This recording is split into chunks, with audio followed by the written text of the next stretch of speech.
Et bienvenue dans cette conférence en ligne du 6e Forum Énergie-Climat du Grand Ouest.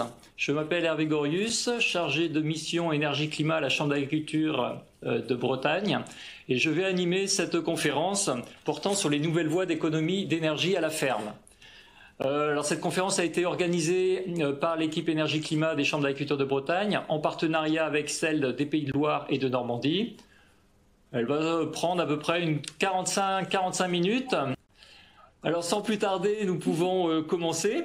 Donc Jean-Marc Roussel et Séverine Bourrin, chargés d'études de machinistes et environnement de la Fédération régionale des CUMA de l'Ouest, vont nous faire un retour de 10 années d'essais au champ concernant les moyens d'optimiser les consommations de carburant. Séverine et Jean-Marc, c'est à vous. Bonjour, moi je suis Séverine Bourrin, je travaille à la FR CUMA Ouest et avec Jean-Marc Roussel, on va vous présenter les résultats des essais qu'on mène depuis une dizaine d'années. D'où a commencé nos essais? En fait, on a constaté et on constate toujours que les tracteurs ont des puissances qui augmentent, on a des poids qui augmentent. On a souvent une adéquation qui est pas toujours, on n'a pas une adéquation entre les tracteurs et les outils. On a des optimisations d'utilisation qui sont pas toujours là, et puis tout ça entraîne des surconsommations, donc ça a des enjeux économiques et environnementaux. Donc nos essais sont là pour créer des références sur la consommation, sur les besoins de puissance, sur la capacité de traction des tracteurs, et tout ceci pour sensibiliser, former et conseiller. Alors, est-ce que ça marche? Oui. Tout d'abord, je vais vous présenter un petit peu les outils et les méthodes qu'on utilise pour faire ces essais. Donc, on a toujours au début un passage de nos tracteurs au banc d'essai pour connaître si la puissance du tracteur est bien la même que celle qui est affichée par les constructeurs. Ensuite, ces tracteurs sont équipés d'une console qui mesure la consommation. Donc, c'est une console qui est branchée directement sur le tracteur, donc directement sur le circuit du carburant du tracteur. Et puis, pour mesurer les capacités de traction, les besoins de puissance, on a une méthode qu'on utilise depuis 4-5 ans. Jean-Marc, tu préciseras ça. Donc, on a un tracteur qui est le porte-outil qui ne fait rien. Et puis, entre ces deux tracteurs, on a un outil qui mesure l'effort que fait le tracteur de devant. Et je laisse tout de suite la parole à Jean-Marc, qui est beaucoup plus compétent que moi sur l'ensemble de ces résultats. Bonjour à tous, donc Jean-Marc Roussel, je suis conseiller machiniste sur le département des Côtes-d'Armor. Donc pour commencer, on voulait vous représenter juste à quoi était utilisée la puissance du tracteur.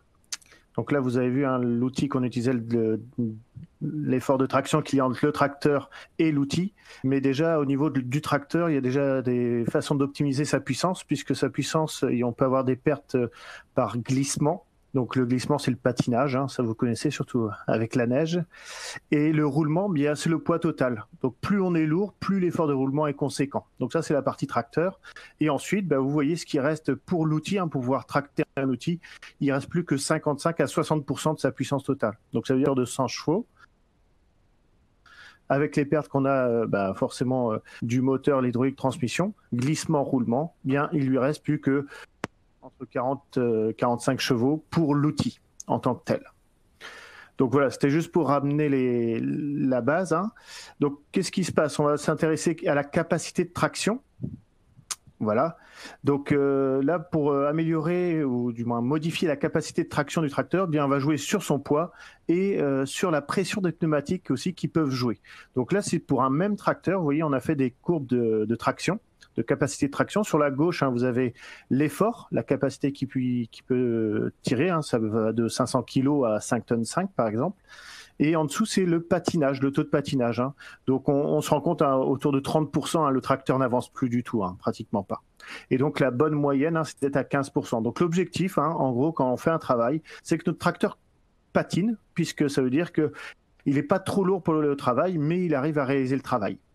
Pas avoir un effort de roulement trop important. Donc là, dans les trois courbes que l'on présente, la plus basse, celle qui a la moins de capacité de traction, donc c'est un tracteur qui va être gonflé à 0,9 et 1,2 bar et qui n'est pas alourdi. on n'a pas rajouté de masse. La deuxième courbe, on a laissé les mêmes pressions, mais on a ajouté du poids, tonne 5, je crois, hein, de mémoire. Et la dernière courbe, bah là, c'est sans masse, vous voyez. Par contre, on a modifié la pression des pneumatiques. Hein. On l'a adapté à la charge à l'essieu, hein, parce que chaque pneumatique a bien une notion, un tableau de gonflage préconisé par le manufacturier. Donc là, on les a mis à 0,4 bar et 0,6 bar. Et donc, vous voyez, là, ça montre bien qu'on peut gagner plus de traction en adaptant les pressions, plus qu'en alourdissant le tracteur. Donc, voilà pour la partie tracteur. On va pouvoir passer à l'autre diapo, hein, où on montre vraiment que les deux points pour améliorer la traction, c'est le poids, la masse. Hein. C'est souvent la première chose que font les agriculteurs, hein, remettre des masses sur le tracteur, sauf que des fois, bien, baisser les pressions va permettre d'être plus économique en consommation. Donc, il faut absolument garder un taux de patinage, hein, lorsque l'on fait un travail. Donc, on va pouvoir voir maintenant la deuxième partie, hein, de l'exposé, là, où on a fait des mesures de traction, donc des mesures d'effort, hein, de l'outil. Donc, par exemple, ici, on a deux types, du moins, on a fait deux variantes, hein, une sur l'effet vitesse, donc un essai à 10 km/h et un essai à 14 km/h au travail du sol. Hein. Et donc, vous voyez, pour 4 km/h d'écart, on a augmenté la consommation de 14%, sans changer aucun autre facteur, bien sûr. Donc, ça, c'est l'effet vitesse. Hein. Et c'est vrai qu'aujourd'hui, maintenant, on a beaucoup plus de matériel qui nécessite de la vitesse. Donc, c'est vrai que ça répond à un besoin des agriculteurs, hein, d'aller plus vite sur les parcelles, de faire plus de surface dans une saison. Mais ça engendre forcément de la consommation, bien sûr. Et l'effet profondeur aussi, hein, des fois, on a de la puissance, des tracteurs lourds disponibles et on a tendance à travailler assez profond. Alors, est-ce que c'est vraiment utile? Alors ça, c'est plutôt un point agronomique qu'il faudrait travailler avec les exploitants et vraiment voir les profondeurs utiles pour les cultures et pas parce qu'on a de la puissance.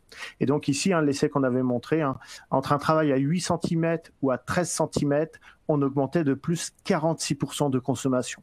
Et avec une charrue, c'est encore plus. Hein. Donc voilà des points importants, hein, l'effet vitesse et l'effet profondeur de travail. Une deuxième diapo ici, hein, sur le type d'outils qu'on peut utiliser au travail pour montrer qu'il y a des outils qui sont moins gourmands que d'autres. Et là, on a comparé des outils à disque, hein, par rapport à des outils à dents. Alors, c'est vrai qu'un outil à dents on est toujours un peu obligé de descendre un petit peu plus profond pour avoir le même résultat de travail. Donc ici, l'outil à disque, hein, alors en puissance, il demande de 10 à 25 chevaux par mètre et la consommation est de 5 à 6 litres par hectare. Et vous voyez, pour un outil à dents, donc tout de suite, on augmente en puissance, hein, ça va de 20 à 38 chevaux par mètre et de 7 à 12 litres par hectare. Donc bien sûr, hein, il y a l'effet profondeur, mais vous voyez simplement l'effet du système de l'outil, hein, qui va engendrer une consommation supérieure. On va pouvoir voir la suite, hein, l'effet profondeur avec des outils de travail du sol, hein, l'outil à dents, hein, la dent vous avez présenté à droite là. Donc l'effet profondeur, donc avec cet outil à dents, de 12 cm on était à 6 litres 8, à 15 cm on est passé à 12 litres 7 à l'hectare. Alors est-ce qu'il y avait vraiment besoin de travailler à 15 cm? C'est une question plutôt agronomique. L'effet vitesse, de 7,9 km/h, on était à 24 chevaux demandés, et à 10,7 km/h, on était à 35 chevaux. Donc c'est vrai que l'effet vitesse demande des puissances supplémentaires. Hein. On a fait un autre, donc là c'est un test, hein, on vous représente le tracteur qu'on testait. Hein. On a fait un comparatif de tracteurs, de poids de tracteur. Donc aujourd'hui, ils vendent, les constructeurs permettent aux agriculteurs, hein, d'acheter un même tracteur de même puissance, mais de gabarits différents. Donc là, on a pris un exemple, hein, c'était un modèle John Deere, soit un modèle 6R, donc c'était des tracteurs de 200 chevaux, hein, c'est des tracteurs qu'on retrouve souvent dans les groupes, hein, dans les CUMA notamment. Donc soit la CUMA choisit un 6R, soit un 7R. Pour 210 chevaux environ. Donc vous voyez la différence de poids, hein. Sur le plus petit modèle, donc un empattement de 2,80 m, on est à 8,6 tonnes. Et à droite, sur le gros modèle, on est à 2,92 m, donc on a 12 cm de plus en empattement.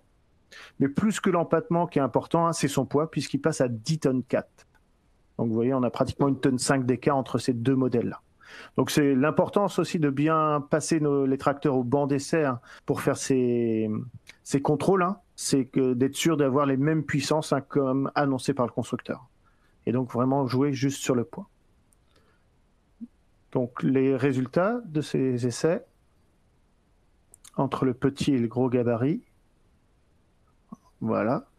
Donc on a fait un essai 6R, 7R sans modifier leur poids, hein, comme on l'a dit tout à l'heure, hein, les 8 tonnes 6 ou les 10 tonnes 4. Et on a fait le 6R en l'alourdissant au niveau du 7R pour voir ce que ça donnait. Donc vous voyez le résultat. Hein, donc là c'était en travail du sol, donc un travail qui demande un tracteur plus lourd, hein, bien sûr. Donc sans masse avec le 7R, on était à 10 litres 6 par hectare. Alors toujours, on regarde bien aussi le débit de chantier qui permet. Hein, ici on est à 2,9 hectares à l'heure, pratiquement 3 hectares à l'heure. Le 6R sans masse, bah, tout de suite, on avançait moins vite et on patinait beaucoup plus. Hein. On était à 15,4 litres hectare et on faisait que 2,6 hectares par heure. Donc, du fait de son poids plus léger. Par contre, en l'alourdissant, donc ça, c'est des choses complètement faciles à faire. Hein. Il y a beaucoup de masses modulables, que ce soit à l'avant, sur le relevage arrière, il y a des masses qui sont fabriquées spécifiquement et on peut adapter le tracteur en fonction du travail. Et là, le 6R avec les masses, donc on arrivait au même poids que le 7R et donc là, on était à 9,5 litres par hectare et à 3 hectares à l'heure, équivalent au 7R. Sachant que le 6R permet, lorsqu'on est sur route, de pas besoin d'alourdir le tracteur et donc de gagner en consommation. On n'a pas mis la diapo, mais il y a quelques années, on avait fait un essai sur route. 500 kg, c'est 5% de consommation en plus lorsqu'on met une masse frontale. Donc voilà, pour un même débit, on gagnait 1 litre de carburant là, entre le 7R et le 6R ralourdi.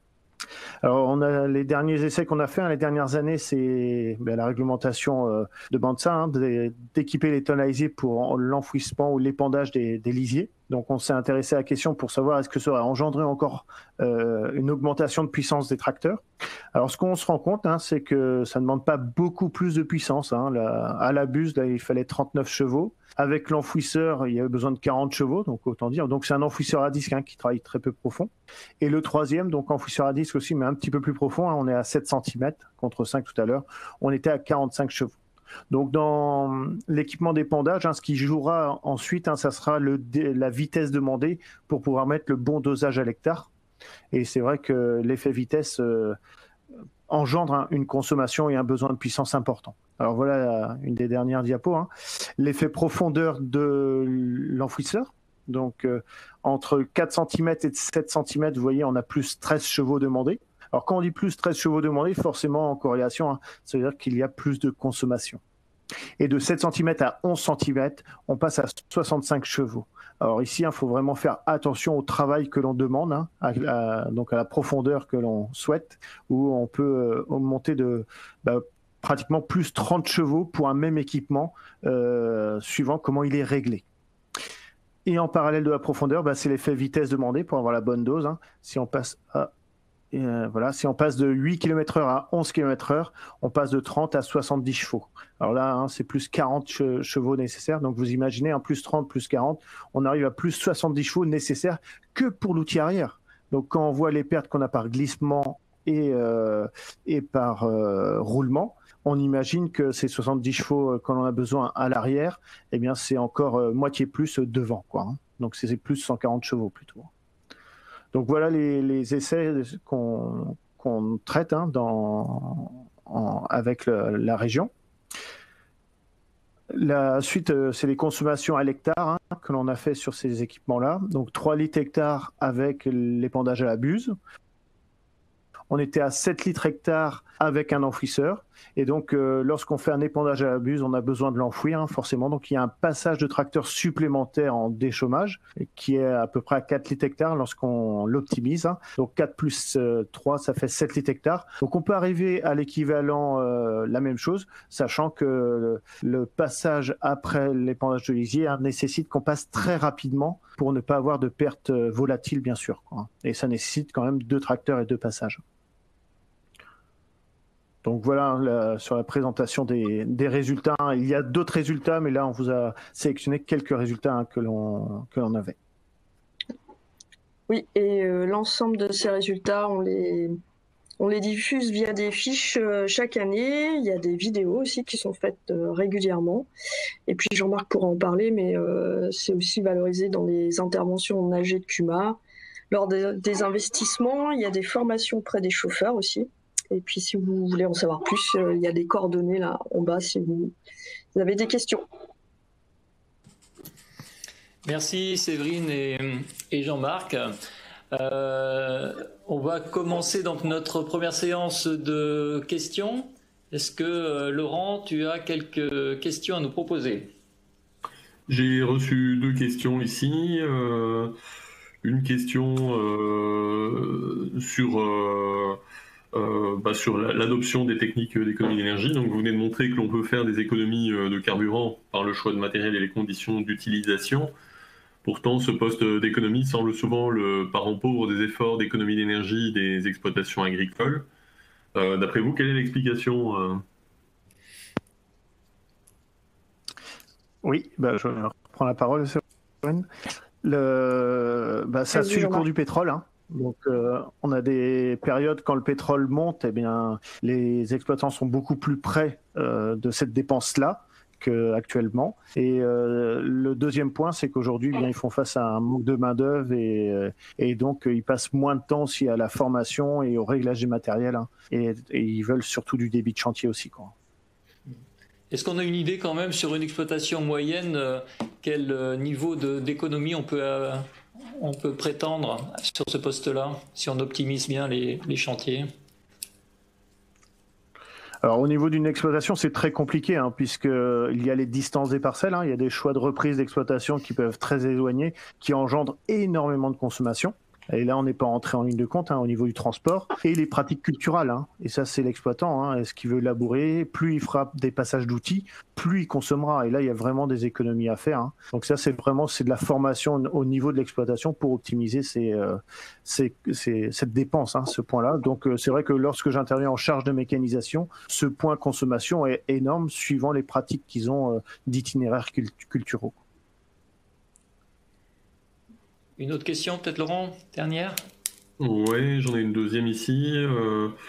Donc, quelles sont les perspectives d'évolution vers du matériel très économe en énergie fossile ou fonctionnant aux énergies renouvelables? On pense notamment à l'hydrogène ou à l'électrique. Alors l'électrique, il y a un constructeur qui s'y penche plus, John Deere en complément, mais sur le territoire, on a beaucoup de méthaniseurs, donc c'est vrai que c'est vraiment le point qui est en train d'être travaillé avec le constructeur New Holland et Valtra, qui sortent des tracteurs plutôt au gaz. Alors la question juste là, c'est vraiment la capacité, hein, mais il y a des choses d'imaginer, d'avoir des réserves dans le champ, mais au moins d'avoir tous les outils qui travaillent sur bien à proximité, sur l'exploitation et autour des méthaniseurs. Parfait. Merci beaucoup Séverine et Jean-Marc de cet éclairage. Il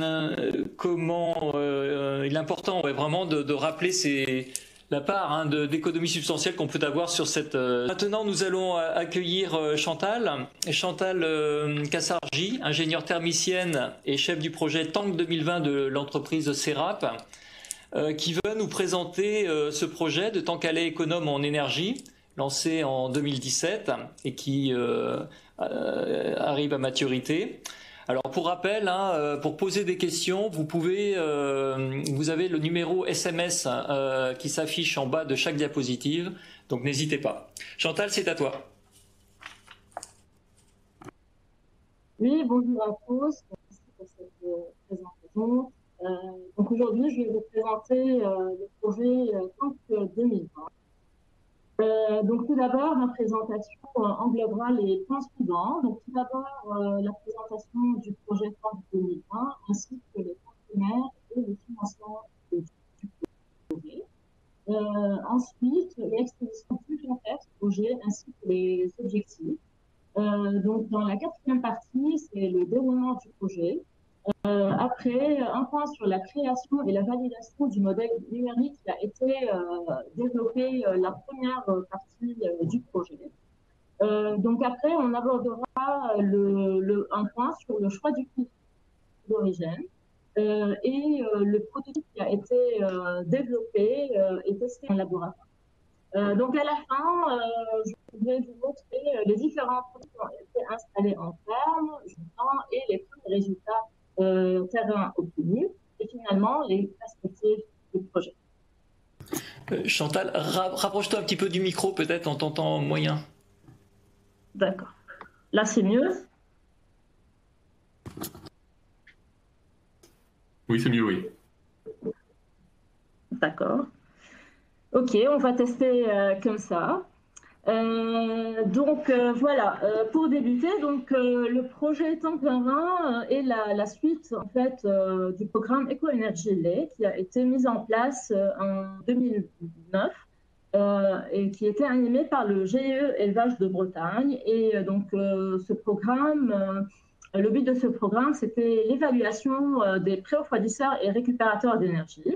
Les tests de ces deux composants a été effectués au pôle Cristal, qui est un centre technique du froid.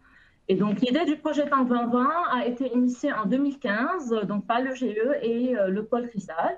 L'objectif de ce projet, c'était donc le développement d'un refroidisseur de lait qui est économe en énergie, en l'associant au pré-refroidissement et à la récupération de calories, on peut atteindre jusqu'à 80% d'économie d'énergie par rapport à une situation de référence. Donc, ce tank à lait économe en énergie doit utiliser également un fluide avec un PRG ou potentiel de réchauffement global qui est le plus faible possible. Et donc, l'objectif au départ, c'était d'atteindre un PRG qui est au-dessous de 150 afin d'avoir un impact carbone qui est le plus optimisé. Donc, la durée du projet était de 5 ans et ce projet a débuté en février 2017. Donc, un consortium de 6 partenaires aux compétences et expertises complémentaires a été créé. Donc, ces 6 partenaires sont Serap Industries, qui est le chef de file, et c'est le leader mondial des refroidisseurs de lait qui est basé à Gand. Serap, durant toute la phase du projet, donc depuis la phase de la R&D, donc de la conception au prototypage, et finalement l'industrialisation et la commercialisation. Donc le deuxième partenaire, c'est le pôle Cristal qui est basé à Dinan et qui est c'est pour l'expertise en réfrigération et métrologie. Ensuite, il y a le GE Élevage de Bretagne qui a joué un grand rôle dans l'animation et la coordination du programme. L'équipe R&D de l'Institut de l'élevage, qui a expertisé tout l'élevage et le suivi des essais terrain. Et finalement, deux laiteries, une coopérative qui est Terena et l'autre privée qui est Lactalis, qui font aussi partie de ce consortium et qui sont experts sur la collecte et la transformation du lait. Donc, ce projet a été labellisé par le pôle de compétitivité valoriale en octobre 2015. Donc, le budget du projet s'élève à 1 million d'euros, donc 2,1 juste pour la phase R&D. Et ce projet a eu le soutien financier de l'ADEME via le programme des investissements d'avenir et des 2 régions, donc Bretagne et les pays de la Loire. Donc voilà, ce projet s'inscrit dans le contexte de la réduction des consommations d'énergie et des émissions de carbone. Juste pour donner une idée, en fait, dans un élevage laitier, les 2 premiers postes qui consomment le plus sont le bloc de traite, donc tank à lait, donc pour le refroidissement, du lait, et le chauffe-eau. Le chauffe-eau consomme à peu près plus de 70% de la consommation totale d'une exploitation laitière, d'où la nécessité en fait d'agir sur ces 2 postes-là. On est parti sur notre projet avec des consommations de référence, donc 20 Wh par litre de lait pour le poste 3. Et donc cette référence, on a pu trouver grâce à des mesures qui ont été faites dans différentes fermes. Et donc 17 Wh par litre de lait pour le poste eau chaude. En fait, pour le poste eau chaude, on a une variation qui n'est pas négligeable en Wh par litre de lait. Donc nous, on est parti sur une moyenne en fait, car cette valeur, elle diffère selon l'utilisation de l'eau chaude. Donc d'un autre côté, dans le contexte du réchauffement climatique, donc on sait que suite à l'action de la F-gaz, donc d'ici l'année 2030, il faut réduire les émissions de gaz à effet de serre et l'utilisation d'un fluide frigorigène avec un bas potentiel de réchauffement global. D'où il y a la nécessité de travailler sur ce point-là. Surtout que le parc de Temps-Calais, c'est un parc avec un très faible renouvellement. Donc, on trouve que l'âge moyen du parc est de 20 ans. Et on peut trouver des équipements qui utilisent encore des fluides d'ancienne génération, qui sont encore très répandus et qui ont nocifs pour le réchauffement climatique. Donc finalement, aussi, ce Temps-Calais qui va être développé, il soit adapté pour les différentes types de traite, donc la traite, surtout de la traite robotisée, qui se développe depuis une quinzaine d'années. Et donc actuellement, on trouve qu'il y a beaucoup de problèmes pour que les refroidisseurs soient bien adaptés à cette traite. On retrouve des problèmes parfois de gel de lait. Donc voilà, le Temps-Calais, donc l'idée, l'objectif du projet, c'était de développer un groupe frigorifique à basse consommation, donc qui est un groupe qui consomme le moins possible.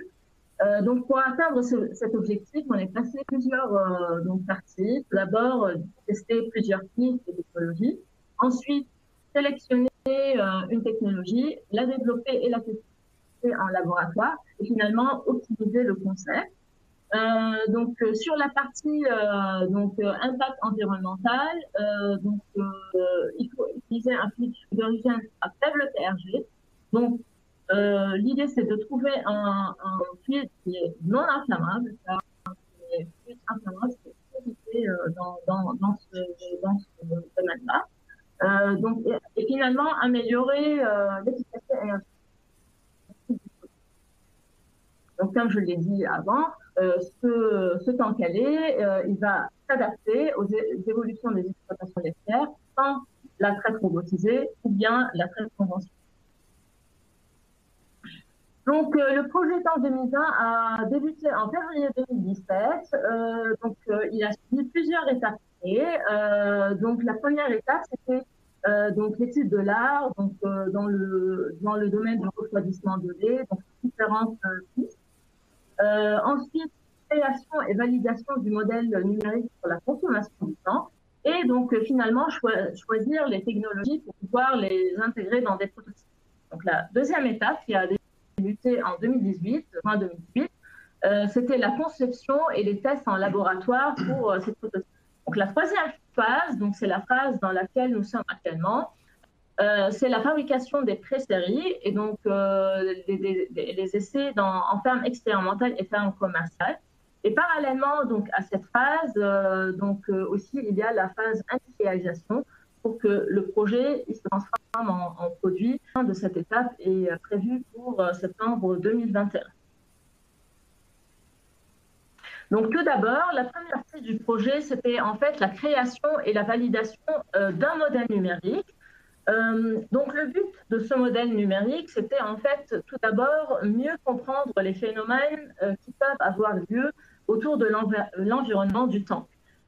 Donc on peut trouver plusieurs scénarios, l'emplacement du tank, les condenseurs, est-ce qu'ils sont à l'extérieur, à l'intérieur, est-ce qu'ils sont bien placés, est-ce qu'il y a un refroidisseur ou pas, est-ce qu'il y a un récupérateur de l'eau, le type de fluide le type aussi des compresseurs, des composants. Donc, tous ces paramètres ont été pris en compte dans ce modèle numérique qui a quand même pris à peu près une année de développement. Et donc, le but, l'intérêt de ce modèle, c'est qu'il nous permet en fait de tester des mesures technologiques et aussi des types. Donc, il nous permet de gagner beaucoup de temps pour pré-tester et avoir un résultat de la consommation finale de ces technologies, sans passer par la phase de tester en laboratoire tous les composants qu'on peut imaginer. Donc voici un peu à quoi ça ressemble l'interface du modèle. En fait,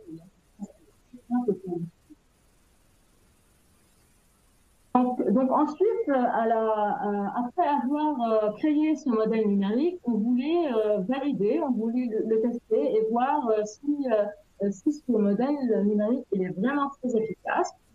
Donc ce qu'on a fait, c'est on a fait des mesures dans différentes fermes, donc à peu près dans 6 fermes. On a mis des compteurs d'énergie, des capteurs, de température, afin de mesurer la consommation de ces substances-là. Et également, donc, on a fait des mesures au laboratoire, donc des mesures de contrôle et des mesures aussi en testant différentes. Et comme vous voyez donc à droite, donc sur l'axe des actifs, on a les mesures qui ont été faites en ferme, donc les mesures de consommation en water par litre cubé. Et on a donné donc les résultats qui ont été obtenus par le modèle numérique. On trouve que l'écart il est vraiment très faible, l'écart il est inférieur à 5%, d'où on peut dire que voilà, le modèle numérique est très efficace, on peut l'utiliser pour en fait prévoir le résultat du test qu'on le fait au laboratoire. Donc également, à part le développement du modèle numérique, on a travaillé sur le choix du fil frigorigène. Donc nous avons testé donc dans différents labos, donc le laboratoire de CERAF et le laboratoire du Cristal, différents fluides frigorigènes. Donc l'idée au départ, c'était de partir sur un fluide qui a le plus faible PRG, donc il y a un PRG qui est inférieur à 150. Et donc, dans cette zone, on retrouve que des fluides inflammables ou peu inflammables. Donc, on est parti tout d'abord sur le propane, qui est un fluide naturel, qui est performant, mais qui est inflammable, qui est de la classe A3. Et donc le problème de ce fluide-là, c'est en fait les contraintes de sécurité qu'on doit prévoir si jamais on utilise le propane sur les temps calés, comme donc les organes de sécurité, comme la détection et la ventilation mécanique. Donc aussi, donc ce temps calé, il va être soumis à l'ATEX, donc les atmosphères explosives, la DESP. Et donc toutes ces contraintes nous ont en fait emmenés à ne pas retenir ce fluide, malgré qu'on a développé un prototype donc, qui a été testé en laboratoire, puis on l'a installé dans la ferme expérimentale d'Ottawa. Donc on voulait vraiment aller jusqu'au bout avec ce fluide, mais on voit qu'il y a une complexité pour pouvoir le développer et l'industrialiser. Donc sinon, une autre partie de fluide qu'on a testé, c'est les HFO, le 1, 2, 3, 4 ZE et le 1, 2, 3, 4 YF, qui ont aussi des GWP très bas, l'ordre de 6 et de 8. Mais en fait, également, ces fluides, comme le propane, malgré qu'ils sont faiblement inflammables, mais aussi, ils ont des contraintes de sécurité à mettre. Donc, ces fluides n'ont pas été retenus pour la phase industrialisation et le produit. Il faudrait accélérer un petit peu, donc, Chantal. Voilà, oui. Donc voilà, dans le test, dans le choix du fluide d'origine, donc on est parti sur plusieurs fluides. Donc on peut trouver qu'on est passé avec aux alentours de 75 temps de réduction du TUI. Donc c'est l'indice en fait sur les tonnes équivalent CO2 et qui est relié au fluide frigorigène et à la consommation d'énergie. Donc voilà, le concept du prototype qui a été développé en laboratoire. Donc c'est un groupe de réfrigération qui est autorégulé et qui consomme le moins possible, qui est adapté autant à la traite traditionnelle qu'à la traite robotisée. Donc il utilise un fluide frigorigène à faible PRG. Et donc ce concept, il est disponible sur les tanks neufs et aussi en rétrofit ou en rénovation. Il peut être adapté sur n'importe quelle cuve et n'importe quelle marque. Donc, concernant les prototypes installés, donc, voici quelques photos sur les protos qui ont été installés dans les différentes fermes. Donc, on peut trouver différentes capacités, différentes aussi configurations. Et donc, voilà, actuellement, on continue l'installation de ces fermes-là.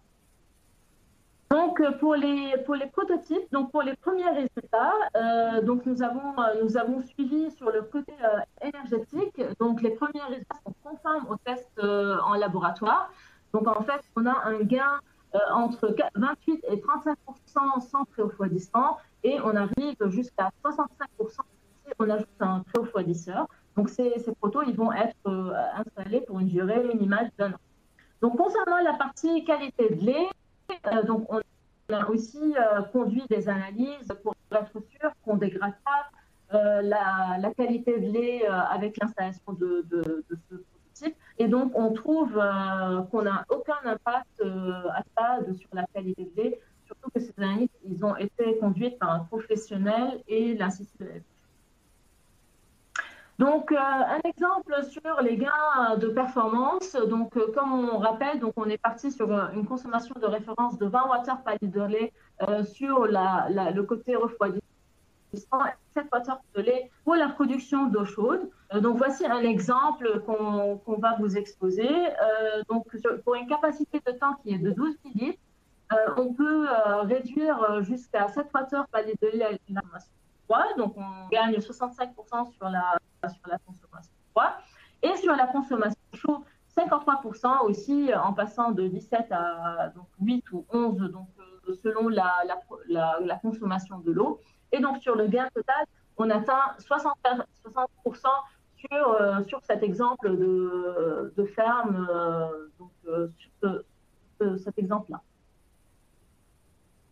Donc, voici finalement, pour conclure, donc actuellement, on est dans la phase, on passe du projet au produit. Donc actuellement, on va terminer la partie installation de prototypes à terrain et on va passer sur l'industrialisation et la commercialisation du produit qui va être en fait lancé commercialement donc au SPACE 2021, comme on l'espère, donc en septembre 2021. Et donc, merci pour votre attention. Merci Chantal de cet exposé vraiment très, très complet. Laurent, peut-être des questions par SMS? Oui, quelques questions. Au niveau de la gamme de capacité des cuves, le nouveau groupe frigorifique couvre-t-il toute la gamme de capacité? Qu'en est-il?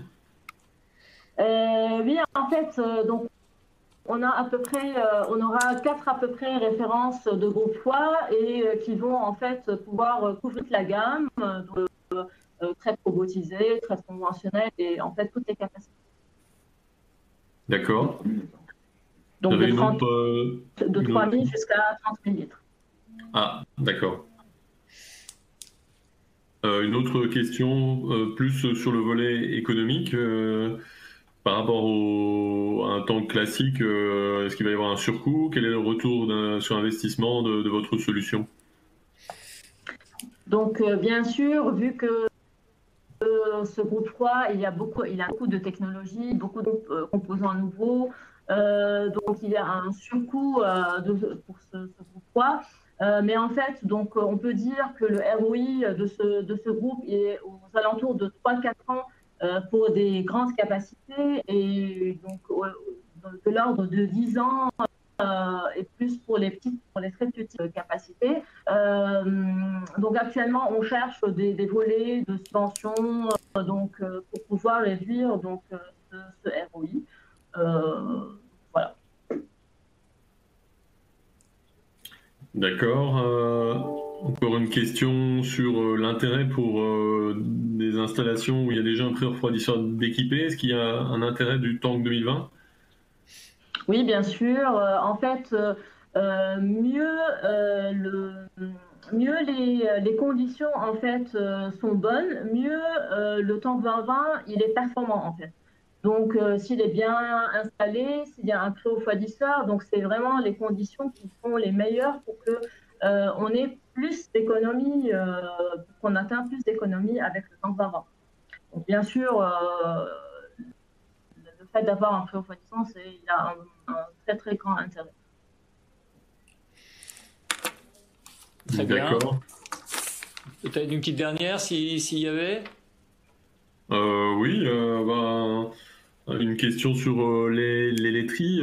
Pensez-vous qu'elles seront intéressées d'acheter ces nouveaux tanks? Donc actuellement, nous sommes dans la phase de questionnement, de réflexion avec les laiteries, donc pour voir c'est quoi leur avis donc, sur le projet. On sait qu'ils ont, donc on avait deux laiteries avec nous dans le projet qui nous ont suivis tout au long.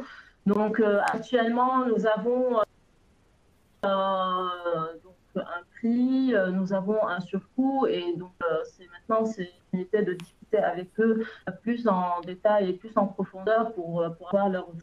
Mais pour l'instant, donc on n'a pas encore plus de données que ça, mais on est dans la réflexion.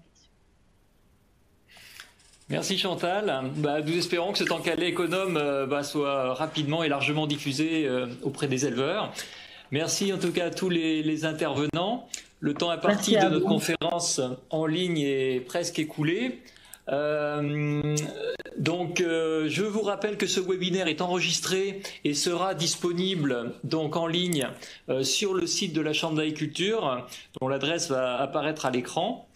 Vous y trouverez aussi les contacts des conseillers auprès desquels vous pourrez approfondir les sujets qui vous auront été présentés. Alors pensez à prendre aussi un moment pour remplir l'enquête de clôture qui vous parviendra tout à l'heure. Et bien sûr, nous profitons aussi également pour remercier nos partenaires techniques et financiers qui ont permis l'atelier. Je vous rappelle que d'autres webinaires sont programmés demain dans le cadre de ce forum. Donc au nom de l'équipe d'organisation de cette conférence, je vous remercie de vous être joints à nous. Passez une bonne journée.